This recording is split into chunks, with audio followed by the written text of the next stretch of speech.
So you want to take your drone to the Philippines? Then we're gonna talk about it in this video.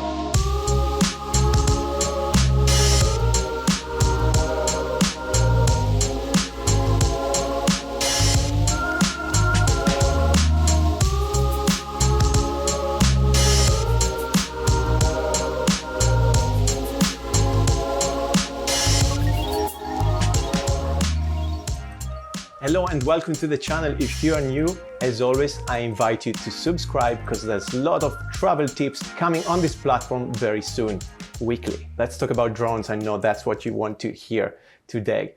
So I went to the Philippines for my third time in November 2023.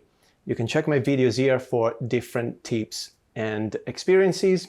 My previous two times I visited Boracay and Bohol, and of course Manila. And this time I went to the islands of Palawan and Cebu. If you want to check my experience in taking a drone to Boracay and Bohol, then go and check these other videos. My drone was the DJI Mini 3 Pro, which is under 250 grams. It comes with the controller and the display already in the controller and an extra battery.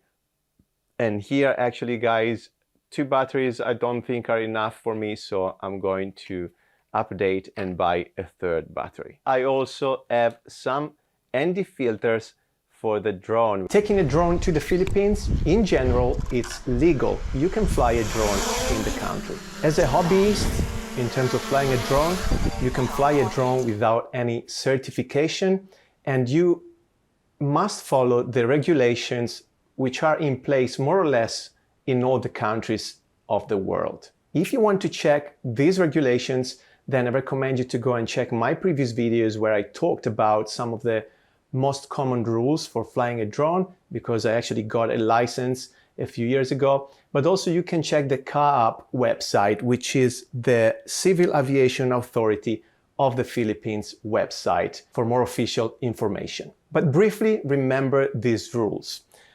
Your drone must be under 7 kilos to fly as a hobbyist. You can reach a maximum altitude of 120 meters from the surface of the Earth, because above that also the planes and helicopter will fly, so everything will be more dangerous. At all times, fly during good weather conditions, in daytime and within the line of sight. So you always want to keep an eye on your drone. You want to be with your drone at least 30 meters from people, 30 meters away from any vehicle and vessels. And also you want to be 150 meters away from crowds. And you want to be, very important, at least 10 kilometers away from any airport. Of course, respect people's privacy. Don't go in private places. You never know what you find out, and you could be sued as well. If you want to get an extra insurance, well, that's up to you, but definitely recommended. Right, let's talk about my experience in carrying a drone to Palawan and Cebu then.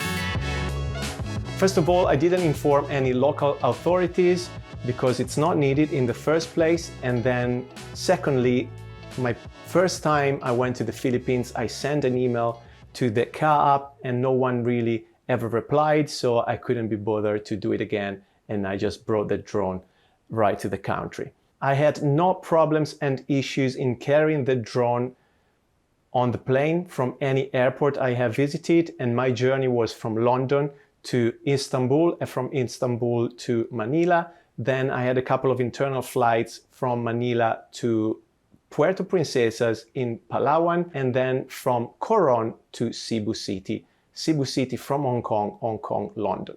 Everything was smooth. No one asked anything. Easy. For the first 10 days of my trip, which was 21 days in total, I stayed in Palawan.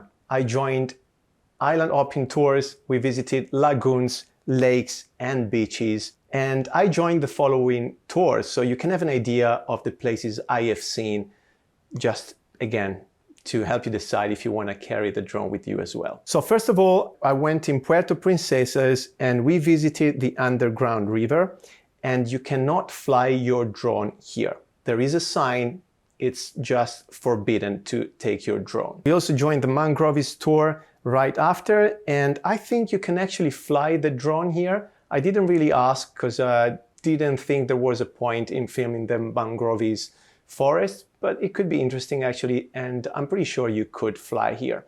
Maybe not from the boat, but from the land where you depart with your boat. Probably you can do that. In El Nido, I tried to fly on the beach actually of El Nido, but it was a restricted area from the DJI app. This place was actually locked. I've seen a couple of guys flying, so I asked them how they could do that, and they unlocked the map online. And again, I did, but I didn't really feel like flying there. I couldn't see anything very interesting, so I didn't fly anyway. And I think the area is restricted because it's near the airport, so you don't really want to do that in the first place. One of the next days, I joined the Tour A, Island Hopping Tour. And here we visited the Big Lagoon, where we did some kayaking, and I flew the drone, the Secret Lagoons, Seven Commandos Island, and Ipil Beach. No problem in any of these destinations. I was just asking my guide. They didn't really mind, so I flew anywhere. The next days, I joined the Tour C, again an island hopping tour. This is still from El Nido, and we visited the Secret Beach, Hidden Beach, and we did some snorkeling at the Star Beach, which was really, really beautiful. And once again, no problem at all during the day in flying the drone. Then I joined a 3 days, 2 nights tour from El Nido to Coron on the boat. If you want to check that experience, go and see this video. During these 3 days, I could literally fly anywhere. And I saw another few guys flying as well during the destinations. This is the list of the places we have seen in 3 days. We visited Darakuton Island, Takling Island, the Cobra Island, Kagdanao Island, Kulailayan campsite, and then the Bulawit Island, Inapupuan Village, Bukoy campsite, Arao Beach, Ditaitayan Sandbar, and the Green Lagoon. When I was in Coron, also I got a scooter a couple of days, and I went to visit Okam Beach and Marsila Beach, and also the Makinit Hot Springs, and I could fly in the 3 places. On Makinit Hot Springs, actually, I flew before getting to the hot spring itself because I was worried I couldn't fly, so I stayed away and I flew from a distance. Once I reached Coron, I joined another island hopping tour called Ultimate Tour, and we visited Kayangan Lake, CYC Beach, the Twin Lagoons, Barracuda Lake, Seven Picado Islands. And here, actually, I couldn't fly in a couple of locations, which were in particular the lakes. So we couldn't fly in Barracuda and Kayangan lakes. There were actually signs at the spots saying no drones allowed. I talked to my guide, and he actually said, when you are on the boat, you can just send the drone to the air and get the lake from the boat. But we couldn't really fly as we were at the lake.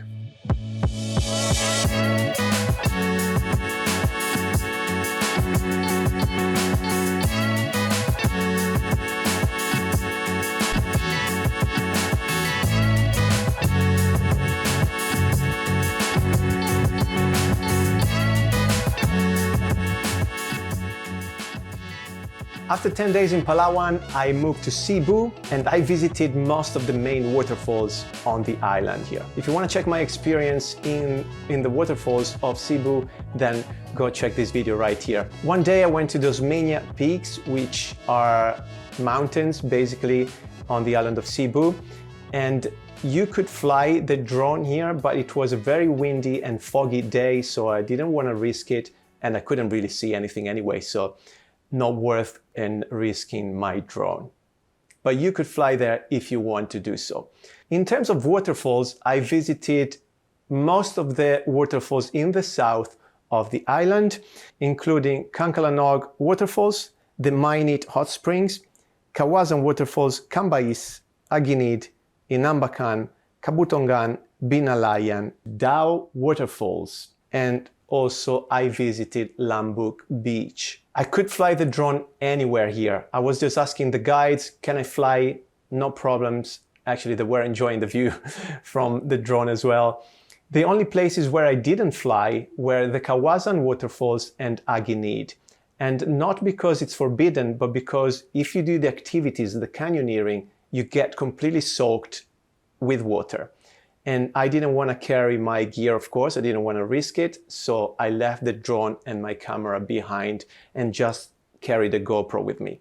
So I don't have any footage from these two waterfalls. Also, Aginid waterfalls are hidden inside the nature. So I tried to send the drone up before starting the activities, and I couldn't really find the river and the waterfalls because everything was covered by palm trees. So I couldn't really see where they were. In terms of Kawasan Falls, if you go not for the canyoneering, but just to experience and watch the waterfalls, then you can fly the drone. So there you go. That's my experience in bringing a drone to the Philippines on the islands of Palawan and Cebu. I hope it helped out. This is for November 2023. I think it's gonna be still valid in 2024, because again, I was there in 2016 and 2019 and nothing changed in these years. So if you have a drone, bring it with you. It's a great way to also connect with people because they're very curious, and it's a good way to meet them basically. And also the views from above, from the sky, sometimes are better than seeing them from the ground level. Well, if you enjoyed the video, if it helped out, subscribe. I can't wait to have you in my community. Take care. I'll see you soon.